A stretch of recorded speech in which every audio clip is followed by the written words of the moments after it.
Flight attendant ভুল করে হোঁচট খেয়ে এই লোকটার পায়ের উপর বসে পড়ল। লোকটা যন্ত্রণায় চিৎকার করে উঠল। অ্যাটেন্ডেন্ট তখন ব্যথা কমানোর জন্য তার পা টিপে দিতে চাইল, কিন্তু লোকটা রাজি হতেই সে লজ্জায় দৌড়ে পালালো। ঠিক তখনই পাইলট বুক চেপে ককপিট থেকে বেরিয়ে এলেন। কয়েক কদম এগোতেই তিনি জ্ঞান হারালেন। চশমা পরা এক লোক নিজেকে ডাক্তার বলে দাবি করল। অ্যাটেন্ডেন্ট তাকে দ্রুত চিকিৎসা করতে বলল, কিন্তু ডাক্তার তার ফোনটা বের করলো। সে অ্যাটেন্ডেন্টকে বলল তার চিকিৎসার ভিডিও করে সোশ্যাল মিডিয়ায় আপলোড করতে, যাতে সবাই তার প্রশংসা করে। উপায় না দেখে অ্যাটেন্ডেন্ট ফোন বের করে ভিডিও করা শুরু করলো। ডাক্তার চিকিৎসা শুরু করার ঠিক আগ মুহূর্তে অ্যাটেন্ডেন্টকে অ্যাঙ্গেল বদলাতে বলল, কারণ তার মতে তাকে অন্য পাশ থেকে বেশি ভালো দেখাচ্ছিল। ক্যাপ্টেনকে বাঁচাতে অ্যাটেন্ডেন্ট বাধ্য হয়েই তার কথা শুনল। ডাক্তার বলল সে সিপিআর চালিয়ে গেলে ক্যাপ্টেন জ্ঞান ফিরে পাবেন, কিন্তু ক্যাপ্টেনের কোনো নড়াচড়া নেই। লোকটা তাকে মনে করিয়ে দিল যে এভাবে চললে ক্যাপ্টেন মারা যাবেন, কিন্তু ডাক্তার নিজেকে খুব দক্ষ দাবি করে লোকটাকে চুপ থাকতে বলল। লোকটা তখন তাকে ক্যাপ্টেনের চিবুকুচু করতে বলল। ডাক্তার তা করতেই ক্যাপ্টেনের শরীরে সার পাওয়া গেল।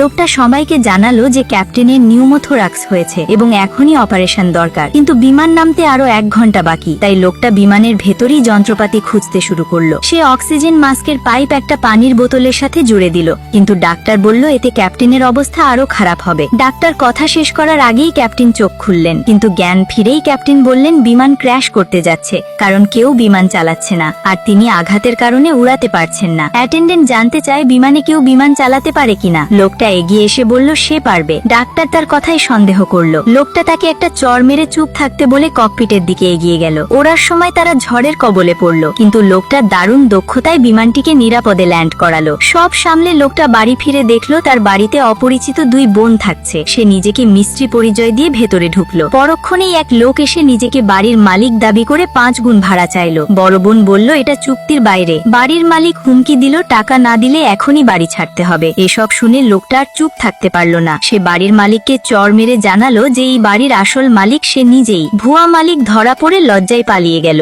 2 বোন লোকটার প্রতি কৃতজ্ঞতায় ভরে উঠল।